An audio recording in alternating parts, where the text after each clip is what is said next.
estoy de pie, Dios me ama. Si estoy débil, si yo estoy caído, Él no me dejará de amar. Sin su amor, sin su perdón, no sé qué sería de mí. Dios me amó tanto que entregó a su Hijo para morir en mi lugar. Dios me ama y su amor es tan grande, incondicional. Dios me ama y siempre está con sus brazos abiertos a mí.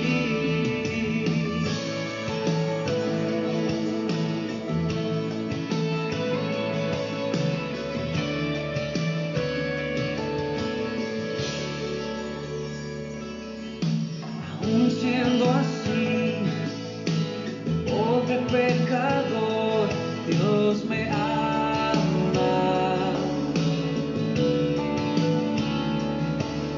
Siendo imperfecto, aún sin merecerlo, Dios me ama.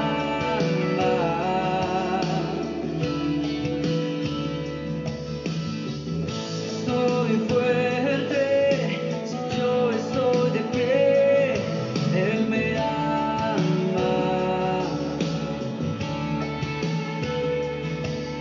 Si estoy débil, si yo estoy caído, Él no me dejará de amar. Sin su amor, sin su perdón, no sé qué sería de mí. Dios me amó tanto que entregó a su Hijo para morir en mi lugar.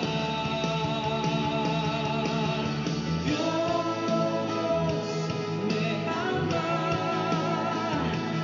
y su amor es tan grande, incondicional.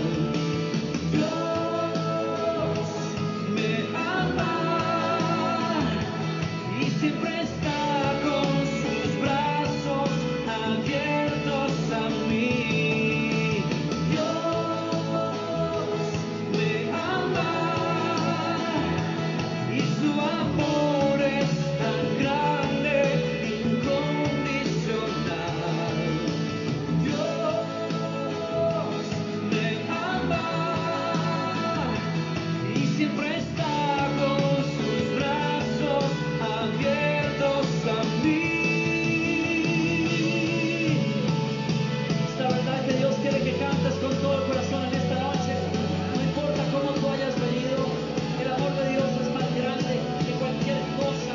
Dice: Dios me amó tanto que entregó a su Hijo para morir en mi lugar.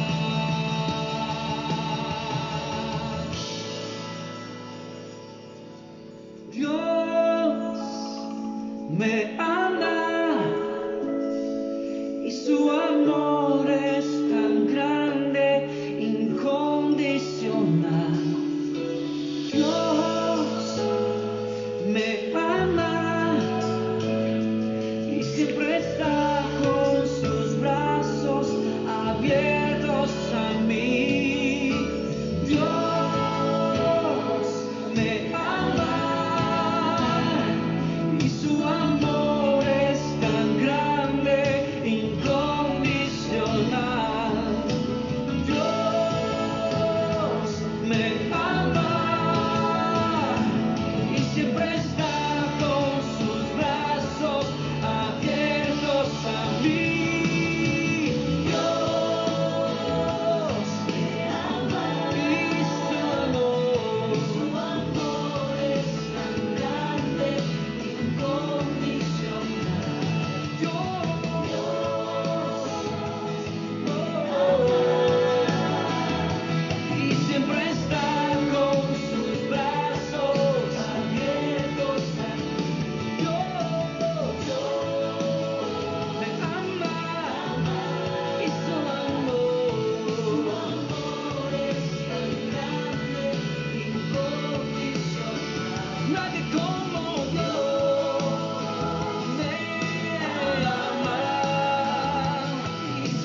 Un gusto tenerlos con nosotros en esta preciosa tarde. Dios le bendiga. Bienvenidos a esta reunión y a esta serie de temas que hemos estado llevando los nombres de Dios. Hoy nos toca precisamente analizar Emmanuel, Dios con nosotros. Pero todo tiene una historia, todo tiene un porqué. Así que bienvenidos en esta tarde. Tal vez algunos se sorprenderán por el nuevo look que me hice. Ya tenía mucha calor con estas tormentas de calor que hemos tenido. Ya era necesario hacer un cambio de look para estos tiempos. Así que sé que para algunos se les hizo raro verme así porque nunca, y eso no significa que soy chavorruco, porque muchos van a decir, hey, se le está pegando ya la fiebre de los 40. No, nada de eso, no tengo fiebre de los 40. Tenía mucha calor, entonces dije, yo voy a cortarme el cabello, ¿qué puedo hacer con este calor? Así que aquí me tienen con un nuevo look y una nueva temporada. ¿Qué les parece? Así que bienvenidos, vamos a entrar a tema y quiero llevarlos al pasaje del libro del profeta Isaías. El libro del profeta Isaías, vamos a leerlo, dice la palabra de Dios en su capítulo 7, Isaías capítulo 7, por favor. Lo vamos a leer todo para que entendamos el contexto en que está escrito este versículo que se encuentra como la profecía mesiánica. ¿Vamos? Ok, dice así la palabra de nuestro Dios. Aconteció en los días de Acaz, hijo de Jotam, hijo de Usías, rey de Judá, en que Resín, rey de Siria, y Peca, hijo de Remalías, rey de Israel, subieron contra Jerusalén para combatirla, pero no la pudieron tomar. Y vino la palabra a la casa de David diciendo, Siria se ha confederado con Efraín y se le ha estremecido el corazón y el corazón de su pueblo como se estremecen los árboles del monte a causa del viento. Entonces dijo Jehová a Isaías, sal ahora al encuentro de Acaz, tú y Sair Jesub, tu hijo, al extremo del acueducto del estanque de arriba, en el camino de la heredad de lavador. Y dile, guarda y repósate, no temas, no se turbe tu corazón a causa de estos dos cabos de tizón que humean por el ardor de la ira de Resín y de Siria y del hijo de Remalías. Ha acordado maligno consejo contra ti el sirio con Efraín y con el hijo de Remalías diciendo, vamos contra Judá y aterroricemos y repartámosla entre nosotros y pongamos en medio de ella por rey al hijo de Tabel. Ojo a todos los nombres que estamos mencionando porque es importante tenerlos como foco, ahora sí, como lente donde vamos a ir ajustando lo que es la profecía. Número 1 mencioné a Acaz. Número 2, mencioné a Resín. Y número 3, mencioné a Peca. Ahora vamos a ver, por ejemplo, dice, pongamos en medio de ella por rey al hijo de Tabel.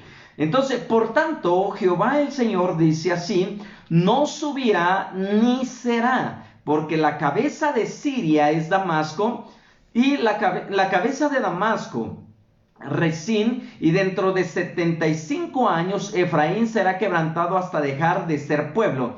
Y la cabeza de Efraín es Samaria, y la cabeza de Samaria el hijo de Remalías. Si vosotros no creyeres, de cierto no permanecerás.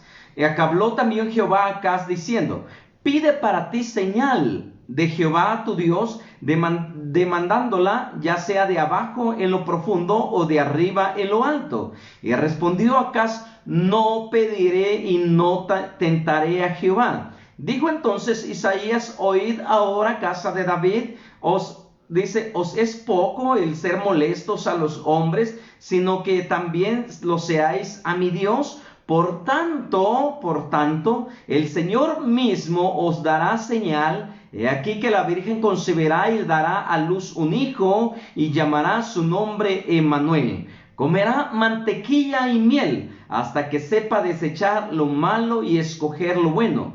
Por tanto, antes que el niño sepa desechar lo malo y recoger lo bueno, la tierra de los dos reyes que tú temes será abandonada. Jehová hará venir sobre ti, sobre tu pueblo y sobre tu casa de tu padre 10 días, cuales nunca vinieron desde el día de Efraín que se apartó de Judá, esto es el rey de Asiria. Y acontecerá que en aquel día silbará Jehová a la mosca que está en el fin de los ríos de Egipto y a la abeja que está en la tierra de Asiria, y vendrán y acamparán todos los valles desiertos y en las cavernas de las piedras y en todos los zarzales y todas las matas, dice. Y en aquel día el Señor raerá con navaja al que esté alquilada con los que habitaron al otro lado del río, y esto es con el rey de Asiria, cabeza y pelos de los pies, y aún la barba también quitará. Y acontecerá en aquel tiempo que criará un hombre una vaca y 2 ovejas, y a causa de la abundancia de leche que dará, comerá mantequilla, ciertamente mantequilla y miel comerá el que quede en medio de la tierra. Aconteció también en aquel tiempo que el lugar donde había 1000 vides, que valían 1000 siclos de plata, será espinos y cardos, y con saetas y arcos irán allá, porque toda la tierra será espinos y cardos, y todos los montes que se cavaban con azara no llegará ya por el temor de los espinos y de los cardos, sino que será para pasto de bueyes y para ser hollado de los ganados. Muy bien, esto, como acabamos de leer, es una de las historias más interesantes sobre la vida de la nación de Judá. Recuerden que la nación de Israel se divide, ¿no? La nación de Israel se divide después de la muerte de Salomón. Cuando Salomón muere, sus 2 hijos dividen a las 12 tribus. 2 tribus forman lo que se le conoce como el reino del sur, y 10 tribus forman lo que es el reino del norte. Pero el reino del norte comenzó a hacer alianzas con naciones paganas, y comenzaron a hacer algunas alianzas contra estas naciones que más tarde traían consecuencias fatales, consecuencias duras. Pero sin embargo, con el tiempo Judá nunca hizo alianza, sino que se guardó. Por eso Judá, con las 2 tribus solamente, es conocido como el remanente de Jehová, el remanente de Dios, porque esas tribus se guardaron, se cuidaron, mientras el norte estaba siendo sacudida, golpeada, invadida por algunos reinos. Judá era resguardada, Judá era protegida. Pero sin embargo llegó el momento en que Judá comenzó a cometer pecados iguales que su hermana, la del norte, y Dios comenzó a reprenderlos poco a poco, y viene la primera invasión, que es por Babilonia. Babilonia invade por primera vez en el 500 y algo antes de Cristo a las naciones, o a la nación de Judá, pero no la invade toda, sino que es hasta el 536 donde ya Judá, a través de Babilonia, es completamente invadido y llevados cautivos. Eso se ve en el libro de Daniel, se ve en el libro de Ezequiel, la invasión, y son llevados 70 años de acuerdo a la profecía del profeta Jeremías. 70 años son llevados allá presos, son llevados cautivos, 70 años. Entonces, pero bueno, eso es una parte de la historia. Pero antes de la invasión babilónica, vemos nosotros que existen cierto tipo de señales que Dios tenía que utilizar para proteger a sus hijos, a su nación. Recordemos que Dios se ha venido manifestando a través de la historia a la nación de Israel con ciertos nombres que le dan poder, ímpetu, impulso a la nación de Israel para creer y confesar que Dios está con ellos. Pero esta señal que el profeta Isaías le pide a Acaz, al rey de Judá, a Acaz, rey de Judá. No es una señal exagerada, porque si nosotros leemos en la historia sobre algunos hombres de Dios que pudieron pedir señal, los encontramos. Un ejemplo así sencillito fue Gedeón, que pidió señal. No sé si se acuerdan la señal que Gedeón pide, si es Dios el que está con ellos o no. Entonces él pide señal. Ahora, no solamente esa señal, sino que también Elías, el profeta Elías, pide señal del cielo, que caiga fuego del cielo para que pudiera ver quién es Jehová, dice él claramente. Veamos quién es el que reina, el Dios verdadero, el que va a reinar, si el Dios de ustedes o el Dios de nosotros, el Dios de los hebreos. Y vemos pues que él realmente pide esta señal, y la señal es que cayera fuego del cielo y consumiera el holocausto. Entonces no es de extrañarse que se pida señal a Dios, que se pida esas pruebas de la evidencia del amor, de la fidelidad de Dios. Y es que no es porque Dios falle, sino porque nuestro corazón muchas veces se desvía, y ese desvío que nosotros tenemos de nuestro corazón hace que dudemos de parte de nosotros hacia Dios, que Él va a ser fiel a sus promesas. Bueno, el profeta Isaías, como lo acabamos de leer, Dios le habla al profeta Isaías y le dice: ve al encuentro de Acaz. Pero aquí la pregunta es: ¿quién era Acaz? Si nosotros vemos en la historia, Acaz era un rey pues no tan bueno, y eso quiere decir no tan bueno era que Acaz había cometido ciertos pecados delante de Dios. No sé si se acuerdan ustedes que Acaz cometió pecado delante de Dios, y su reino fue de Acaz entre el año 734 al año 715, y Acaz pues él había ya hecho algunas maldades ante los ojos de Dios, y esas maldades que Acaz había cometido habían traído pues algunas consecuencias. Por eso se le conoce como Acaz el perverso, ¿no? Porque él ya había desviado su corazón a otras cosas, y no había honrado a Dios como debería de haber sido, sino que todo lo contrario, ¿no? Acaz fue hijo de Jotam, como dice la palabra. Reinó aproximadamente 16 años, como ya lo mencioné, desde el año 734 a.C. al año 715. Entonces, distinguido por su idolatría. Él era un hombre idólatra, demostró un desprecio hacia el verdadero Dios. Es contra él que se dirigen muchas profecías de Isaías, como el que estamos viendo. Isaías capítulo 7, Isaías capítulo 8, 9, son profecías que van directamente contra Acaz. Quemó a sus hijos, imagínate, Acaz quemó a sus hijos para consagrarlo a sus ídolos, y levantó un altar en el templo de Jehová según el modelo de Siria. Luego lo cerró completamente, por lo cual perdió el favor de Jehová y sufrió varias derrotas en la guerra con Peca y Rezín. ¿De acuerdo lo que estábamos hablando ahorita? Con Peca y Rezín. Entonces vemos nosotros que Peca, rey de Israel, le tomó varios cautivos que fueron liberados por intervención del profeta Obed, de acuerdo al segundo libro de Crónicas, capítulo 28, verso 8 al 15.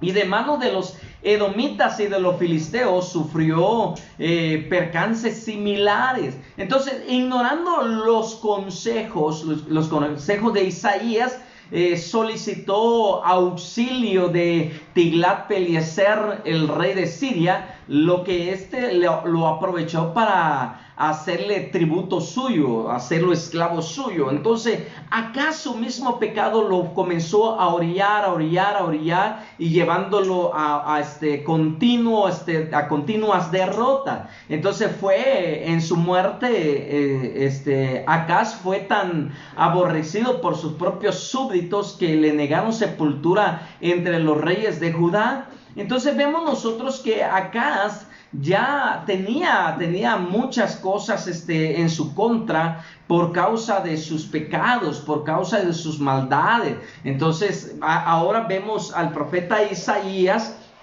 llevándole este mensaje de parte de Dios. Es un mensaje, ¿no?, que dice de esta manera: aconteció en los días de Acaz, hijo de Jotam, hijo de Usías, rey de Judá, que Resín, rey de Siria, y Peca, hijo de Remalías, hijo del rey, subieron contra Jerusalén para combatirla, pero no pudieron tomarla. Vean cómo es que se aliaron los enemigos para ir contra Judá. Y lo más tremendo es que cuando se atreven a hacer cosas malas, pues ahí vemos la unidad del enemigo. Pero me llama la atención, siempre me ha llamado la atención los enemigos de Israel, los enemigos de Judá. En este caso de Judá, siempre me ha llamado la atención porque digo, ¿quiénes son estos enemigos y por qué contra Judá? ¿Por qué contra él? Entonces vemos nosotros aquí que hay dos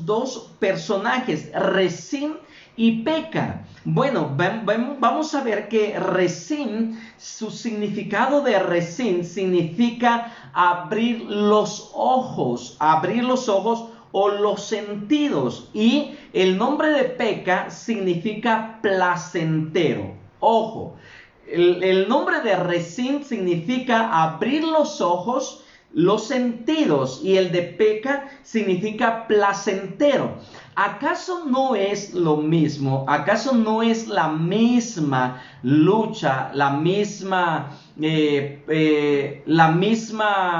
¿cómo podría decirlo? Haciendo un paralelismo con Génesis capítulo 3, ¿acaso no es lo mismo que vemos nosotros que Satanás hace con Eva? Que le abre los ojos, y cuando al momento que Eva ve el fruto, los ojos de Eva se abrieron y el fruto ante sus ojos se ve placentero, delicioso, codiciable para comer. Entonces vemos que la guerra, hasta este momento estamos hablando de una guerra espiritual, hasta este momento está siendo tan fuerte contra los hijos y la nación de Israel. Ahora, vemos nosotros que en este caso, que Satanás sabía que el pueblo de Israel se iba a proliferar, iba a crecer, se iba a multiplicar, y él de una u otra manera iba a tratar de detenerlo. Pero esta guerra contra la nación de Israel, ya hablando como una nación en general,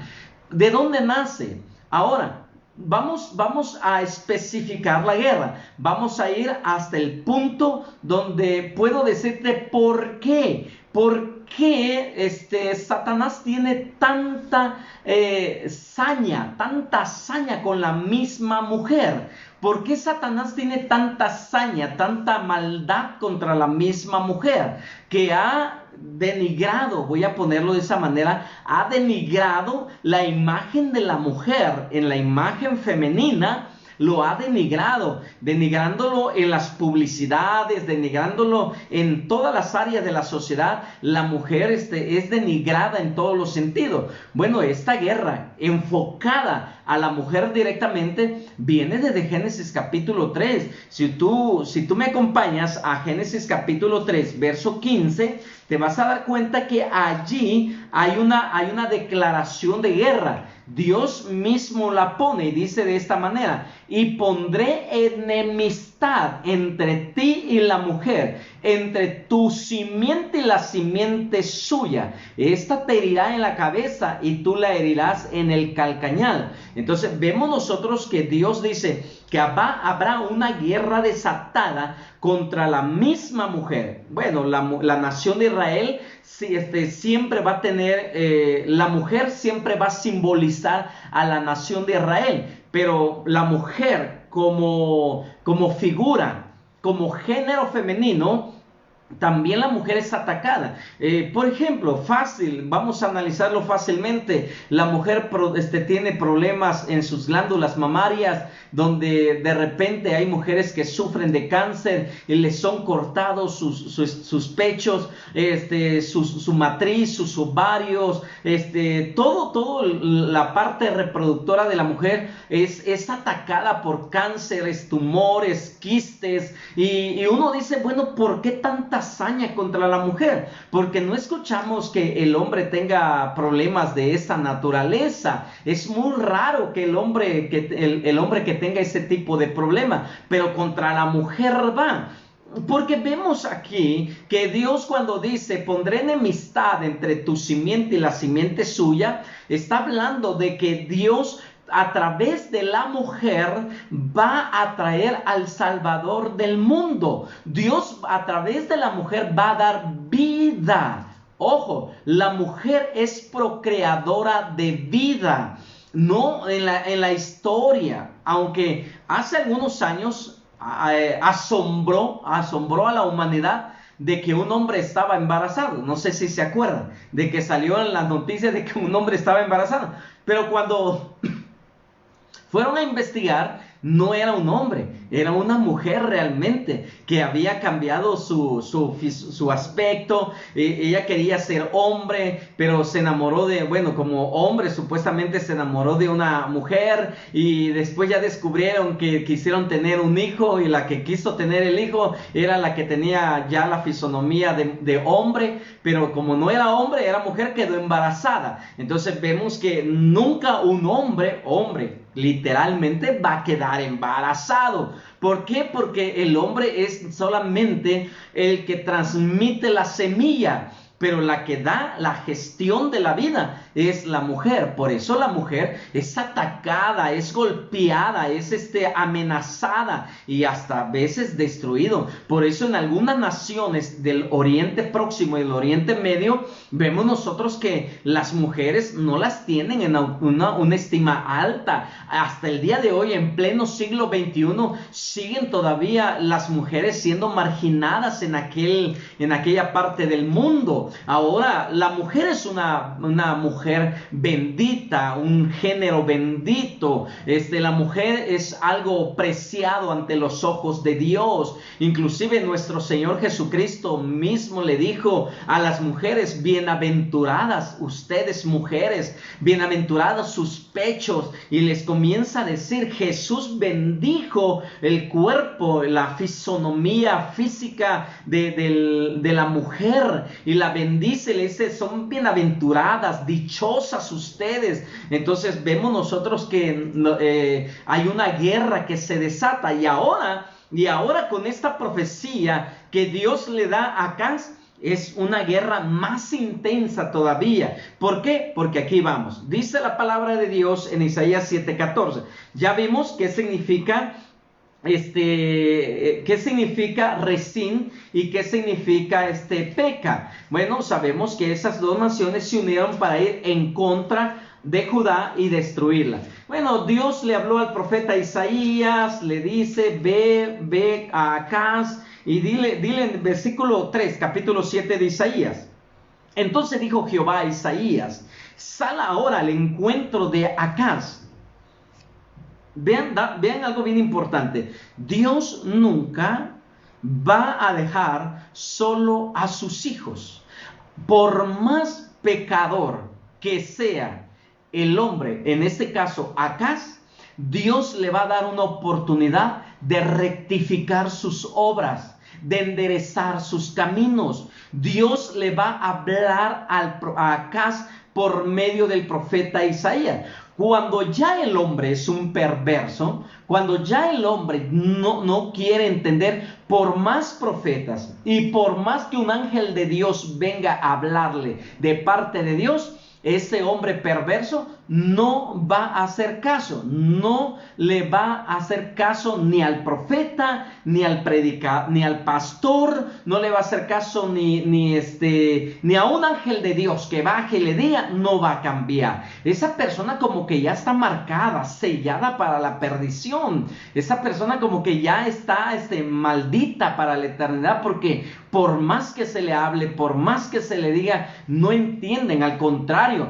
tienen apariencia de piedad, pero por sus obras desechan todo lo que ellos hacen. Y vemos nosotros que dijo Jehová a Isaías, sal al encuentro, ahora al encuentro de Acaz, tú y Sear-Jesub. Y Sear-Jesub, el hijo del profeta Isaías, el nombre de él significa el remanente volverá.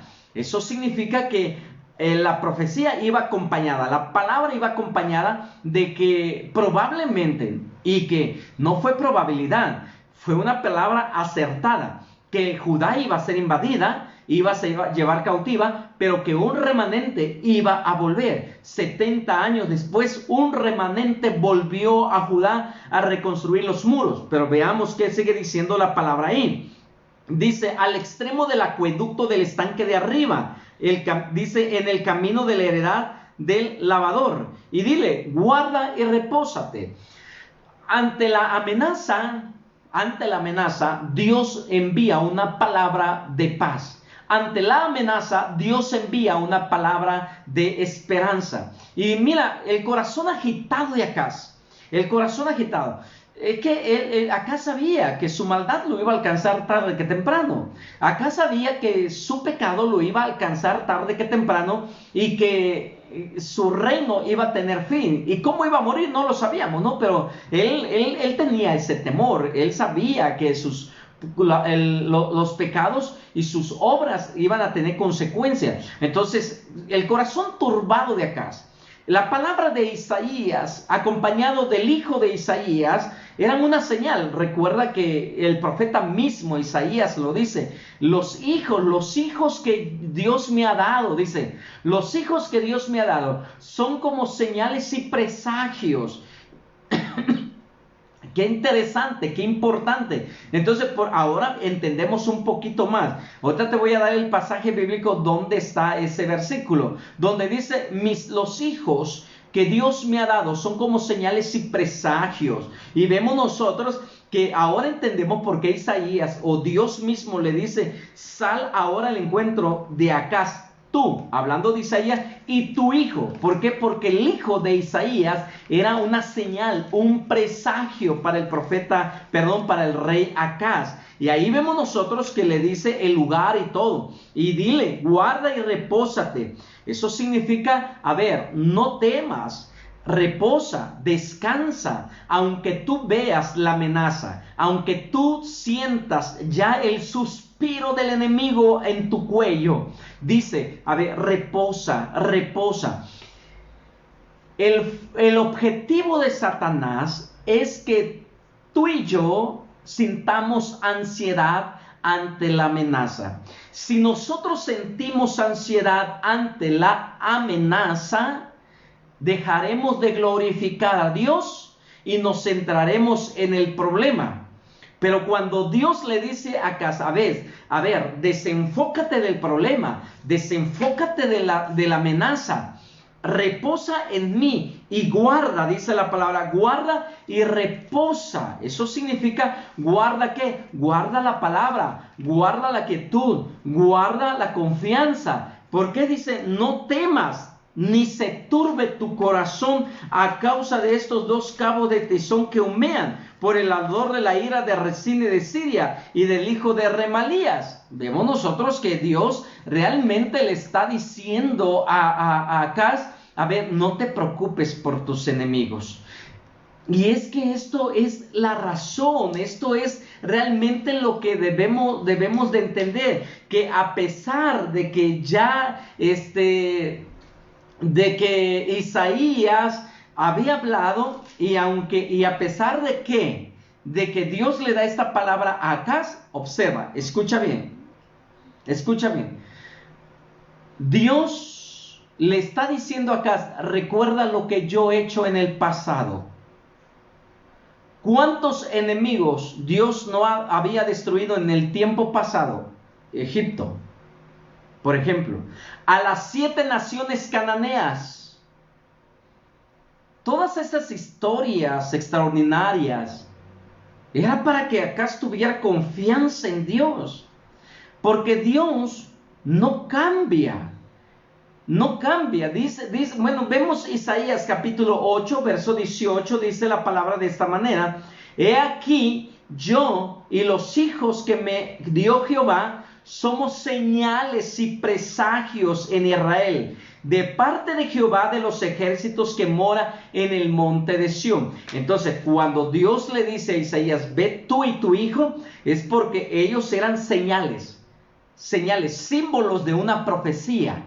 Ahora, hay un pasaje bíblico en el libro de Números donde dice la palabra de Dios que Dios no es hombre para que mienta, ni hijo de hombre para que se arrepienta.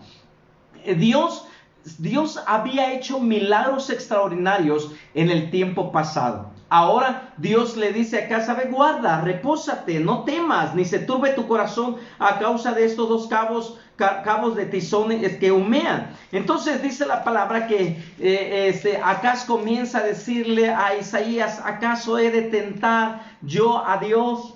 ¿Acaso he de pedirle yo señal a Dios? Soberbia, altivez, o su mismo pecado estaba haciendo que Acaz no se sintiera digno de pedir señal. Porque eso sí, cuando la persona peca y no se arrepiente, siente que Dios ya no le escucha, siente que a Dios ya no le importa. Por lo tanto, vemos nosotros que Acaz se sentía indigno. Por eso dice la palabra de Dios cuando dice en el versículo 11, versículo 10 del capítulo 7, versos 10 y 11 de Isaías, dice: habló también Jehová a Acaz diciendo, pide para ti señal de Jehová tu Dios. Pide, como Dios tratando de convencer al profeta, diciendo, a ver, Acaz, a ver, no importa el pecado, lo que importa es salvar a la nación. Pero vemos que Acaz estaba tan enfocado en sí mismo, estaba ensimismado y estaba pensando que él ya no tenía el valor para poder pedirle señal a Dios. Y Dios le habla y dice, pídeme señal. Libro de Números 23, 19. Números 23, 19. Dios no es hombre para que mienta, ni hijo de hombre para que se arrepienta. Dios no se iba a arrepentir de guardar un remanente. Dios no se iba a arrepentir de guardar a su nación, a Judá, a la nación que Dios había protegido por muchos años. Y entonces Dios le dice, pide para ti señal de Jehová tu Dios. Demándala, ya sea de abajo en lo profundo o de arriba en lo alto. Pero haz algo, Acaz. Como que Dios diciendo, te estoy dando una oportunidad. Te estoy dando este tiempo para que tú reflexiones y pidas señal. Como que Dios demostrando su amor. Y mucha gente dice, el Dios del Antiguo Testamento es un Dios de venganza, un Dios de ira, un Dios sin misericordia, un Dios que no demuestra gracia ni misericordia a las naciones. Pero vemos nosotros aquí que Dios le está diciendo a Acaz, a ver, Acaz, reflexiona, pide señal, ya sea de abajo de la tierra o de lo más alto de los cielos, pero pide señal. Y mira la respuesta de este hombre, ¿no? Dice la palabra y respondió Acaz, no pediré y no tentaré a Jehová. Ay, sí, muy espiritual Acaz aquí, ¿no? No estaba demostrando espiritualidad, él estaba demostrando cobardía. Él estaba demostrando que su pecado ya lo había alejado de Dios, que su maldad ya lo había alejado de Dios. Y Satanás mismo había hecho creer a Acaz que ya no era digno de que Dios le respondiera o él pedir una señal a Dios. ¡Qué increíble! Cuando nosotros vemos entre estas páginas, entre estas letras, que el Dios del Antiguo Testamento es un Dios de amor, un Dios de gracia, un Dios clemente, un Dios misericordioso, un Dios tierno, el hombre lo rechaza diciendo: no pediré señal a Jehová, ni le tentaré. ¡Qué increíble! Es increíble. Entonces, ahí viene la respuesta. Dijo entonces Isaías: oíd ahora, casa de Jehová, os es poco el ser molestos a los hombres, sino que también lo seáis a mi Dios. Por tanto, dice David, si Acaz no quiso pedir señal, aquí va. Por tanto, el Señor mismo os dará señal. Ok, como siempre, ¿va? Como siempre. Como siempre, Dios actuando a favor del hombre. El día jueves que leíamos el Salmo 23, hay una parte en el versículo 5, dice: el bien y la misericordia me seguirán. ¿Te das cuenta cómo es que Dios quiere el bien y la misericordia para nosotros? Y Él hace que estas dos, el bien y la misericordia, nos sigan todo el tiempo, nos persigan. Ahora Dios dice: bueno, el hombre no quiere, Acaz no quiere, yo mismo tomo el asunto en mis manos. Y aquí va, y dice la palabra de Dios de esta manera: el Señor mismo os dará una señal. He aquí la Virgen concebirá y dará a luz, dice, un hijo, y llamará su nombre Emmanuel. Una virgen concebirá y dará a luz un hijo, y le pondrá por nombre Emmanuel, que significa Dios con nosotros. Qué maravilloso, qué tierno de parte de nuestro Dios. No es que Dios sea débil en carácter, no. Dios no es débil en carácter, Dios no es débil en su naturaleza, sino que su amor, su profundo amor por la humanidad, el profundo amor de Dios por la raza humana, hace que Dios se muestre de esa manera.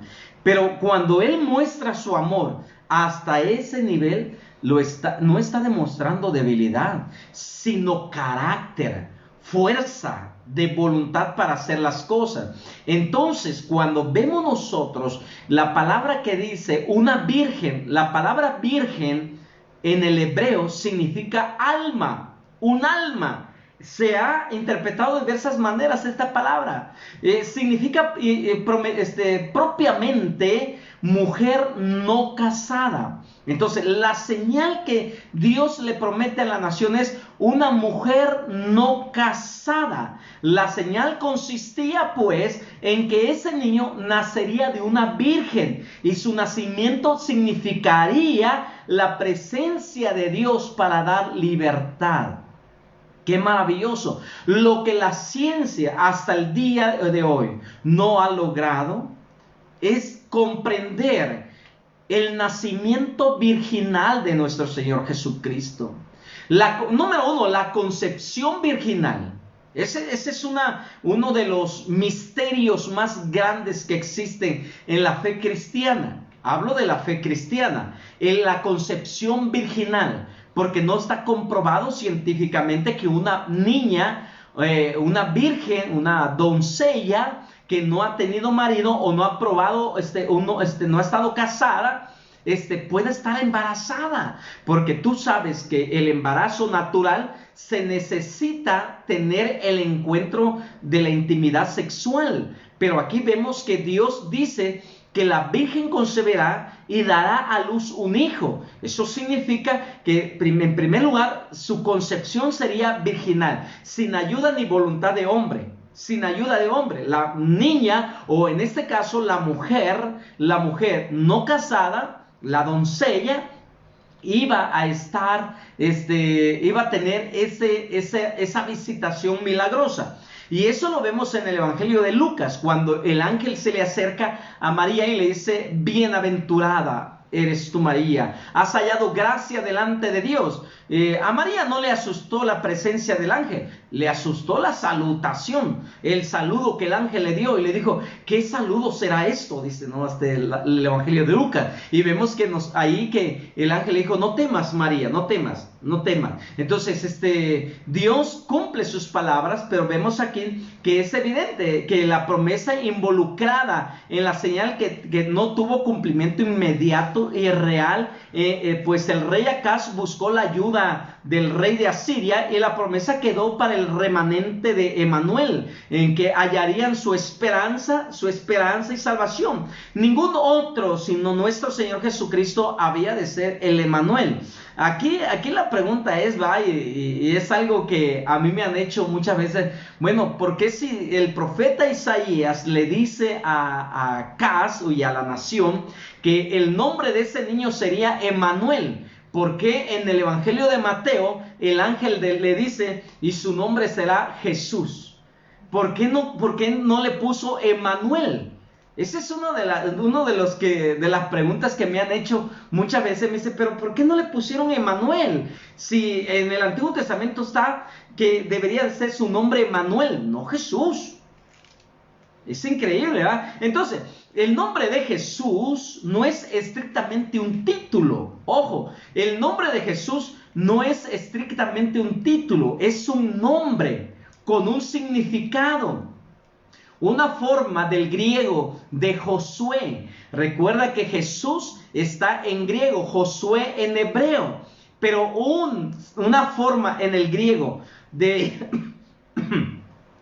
nombre de Jesús es Josué. Entonces, Josué quiere decir Jehová es salvación. ¿Y acaso no ese es el significado del nombre de Jesús? Cuando el ángel le dice, porque él salvará a su pueblo de sus pecados. Jesús significa Jehová es salvación. Entonces, para los judíos, el nombre de Jesús era muy común entre ellos. Los escritores neotestamentarios conocían bien este significado. Por ejemplo, Mateo 1:21, del que te acabo de mencionar. Pero vemos bien y analicemos los versos 19 al 23 del Evangelio de Mateo capítulo 1. José, su marido, que como era justo y no quería difamarla, quiso dejarla en secreto o secretamente. Pensando él en esto, un ángel del Señor se le apareció en sueños y le dijo, José, hijo de David, no temas recibir a María tu mujer, porque lo que en ella es engendrado del Espíritu Santo es. Dará a luz un hijo y le pondrás por nombre Jesús, porque él salvará a su pueblo de sus pecados. Todo esto aconteció para que se cumpliera lo que dijo el Señor por medio del profeta. Una virgen concebirá y dará a luz un hijo y le pondrá por nombre Emanuel, que significa Dios con nosotros. Entonces, ¿quién le dio la orden de llamarle Jesús? Fue Dios mismo. Date cuenta, ¿quién le dio la orden a este ángel? Los ángeles no se mandan por sí solos. Ellos reciben instrucciones de Dios y ellos ejecutan las instrucciones de Dios. Ellos no hacen nada contrario a lo que Dios les dice. El único que quiso hacer su gana y hacer las cosas como él quiso fue Lucifer. Por eso las consecuencias de este ser que fue expulsado, ¿no? Vemos que el que le dio la autorización a este ángel para ponerle a este niño el nombre de Jesús fue Dios mismo. La cita dice, un ángel del Señor se le apareció. ¿A quién le apareció? Pues a José, y le indica, dará a luz un hijo y le pondrás por nombre Jesús. ¿Y qué significa Jesús? Bueno, Jesús significa Jehová es salvación. Por lo tanto, este nombre indica la función, ojo, la función que se le atribuye a Jesús, lo que más tarde encontró en la expresión en el título de Salvador. Entonces, el nombre de Jesús dado al niño que nació de la Virgen atribuía la función que iba a realizar en la tierra, la función.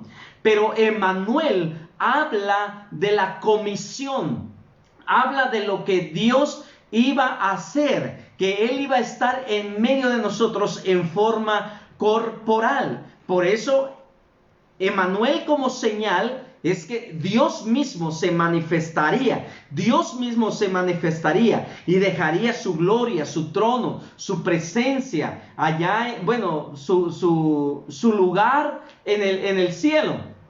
¿Dónde lo podemos comprobar esto? Allí en Filipenses capítulo 2, dice la palabra de Dios de la siguiente manera.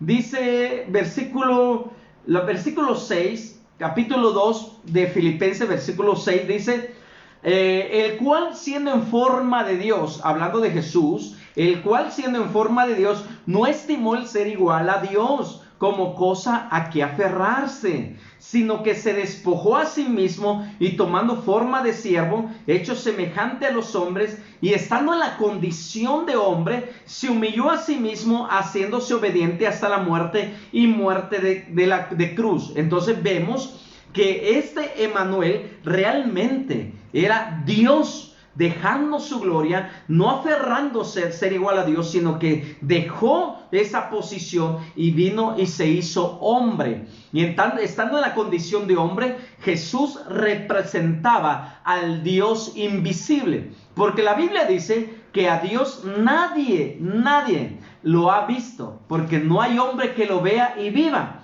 Tal vez alguno de nosotros diga, tal vez alguno de nosotros diga, pero a ver, si Dios nunca ha sido visto, ¿cómo Moisés lo vio? Moisés nunca vio a Dios.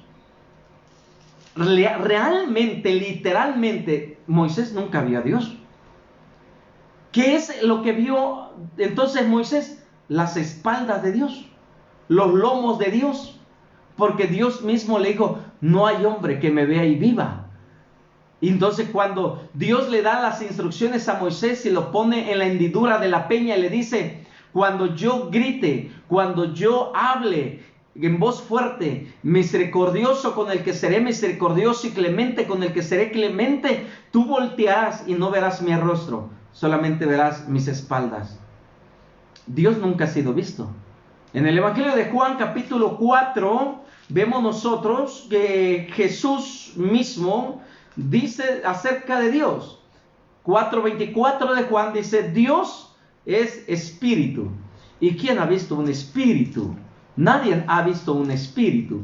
Por lo tanto, vemos nosotros que a Dios nadie lo ha visto. Pero sin embargo, Jesús es la manifestación del Dios invisible.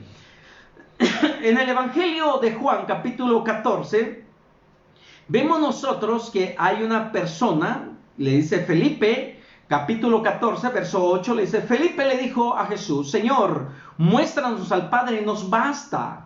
Y Jesús le dijo, ¿tanto tiempo hace que estoy con vosotros y no me habéis conocido, Felipe? El que me ha visto a mí, ha visto al Padre. El que me ha visto a mí, ha visto al Padre, dice la palabra de Dios. Dice, muéstranos al Padre. Entonces, y nos basta. Jesús le dijo, tanto tiempo hace, dice, el que me ha visto a mí, ha visto al Padre. ¿Cómo pues dices tú, muéstranos al Padre? ¿No crees que yo soy en el Padre y el Padre en mí? Las palabras que yo os hablo, no las hablo por mi propia cuenta, sino que el Padre que mora en mí, Él hace las obras. Creedme que yo soy en el Padre, y dice, creedme que yo soy en el Padre y el Padre en mí, y de otra manera creer por las mismas obras.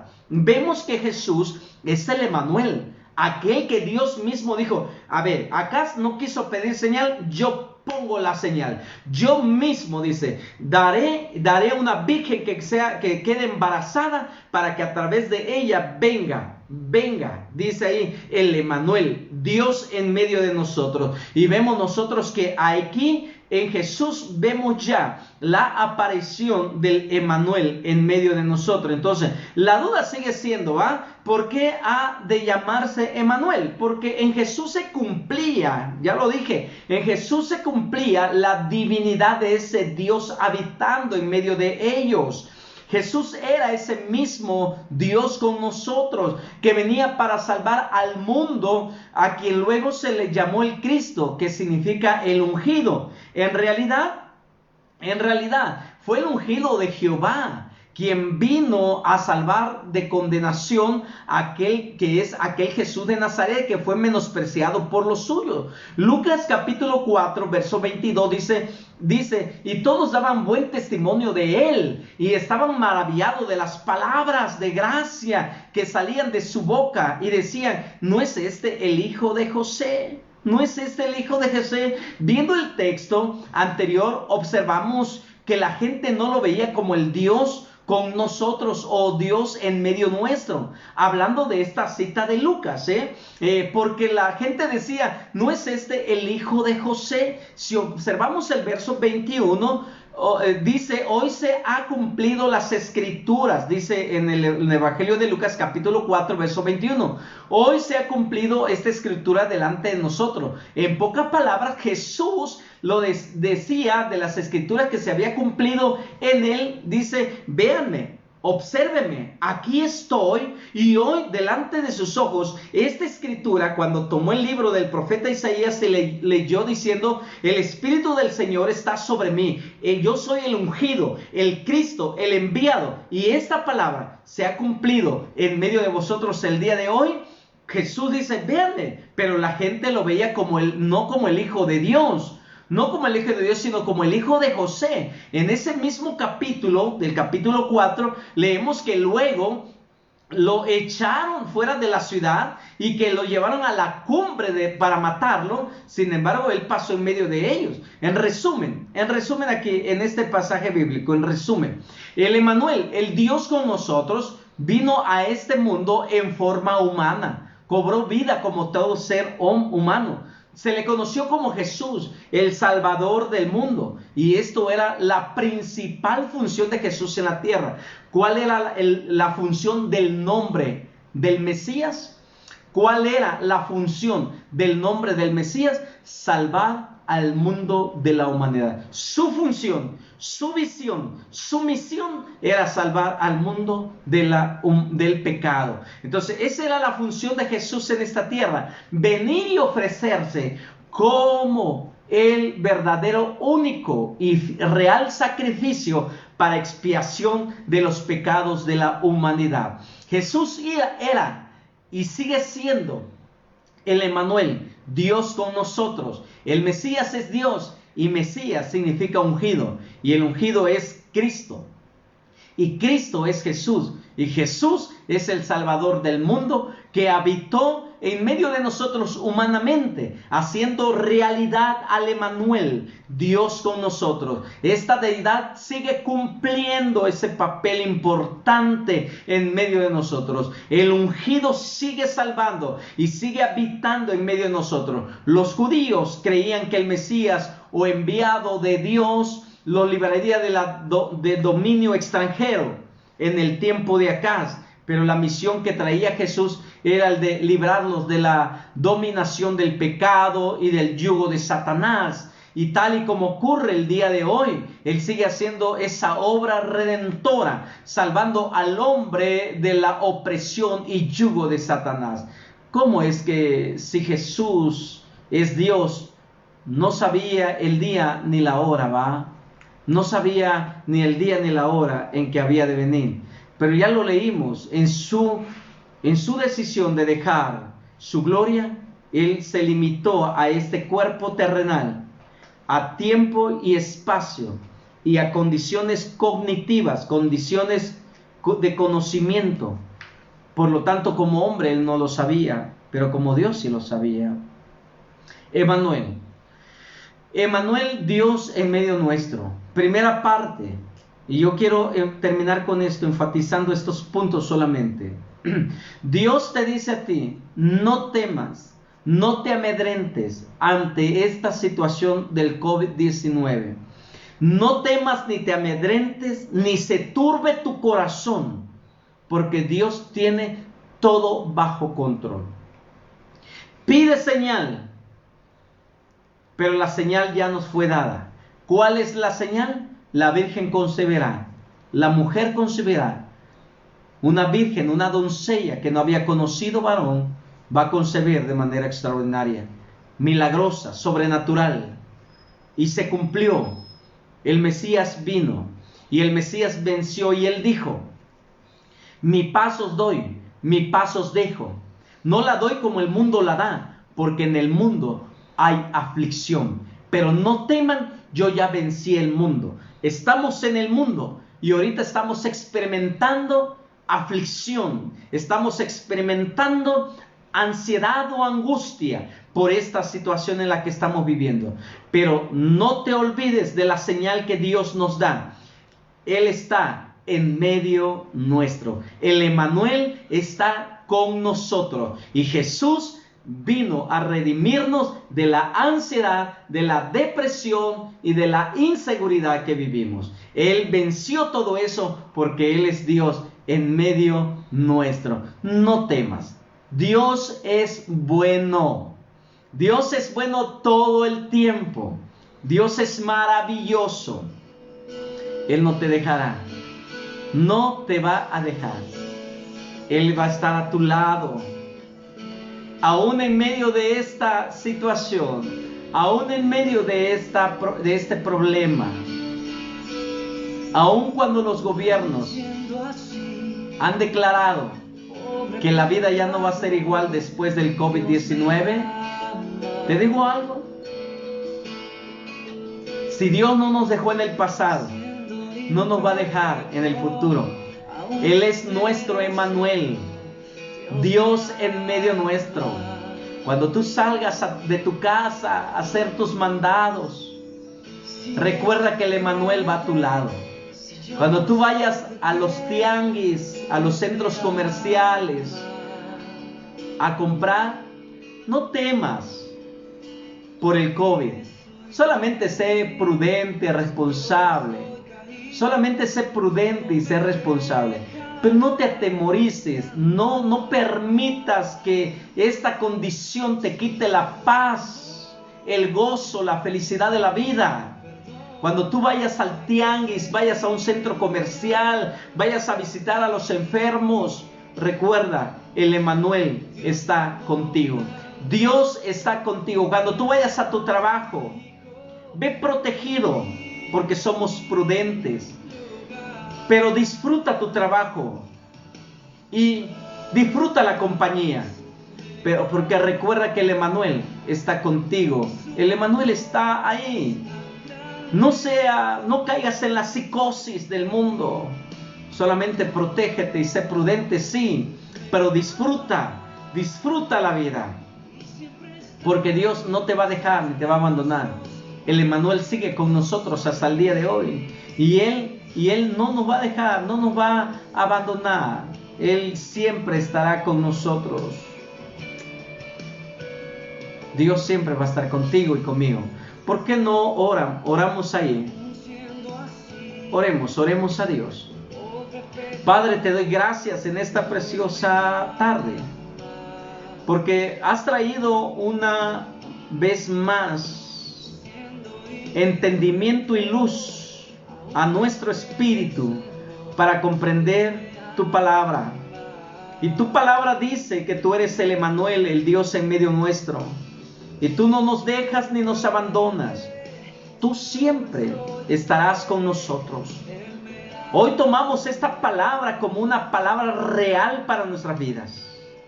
Aunque se levante guerra contra nosotros, aunque exista amenaza ambiental, y aun cuando Satanás ocupe la mente y la lengua de otras personas para intimidarnos, amenazarnos o difamarnos, tú condenarás toda lengua lisonjera, porque tú eres nuestro Emmanuel, Dios en medio nuestro.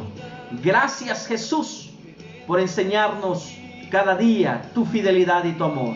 Gracias, mi Dios, en Cristo Jesús. Amén, amén y amén.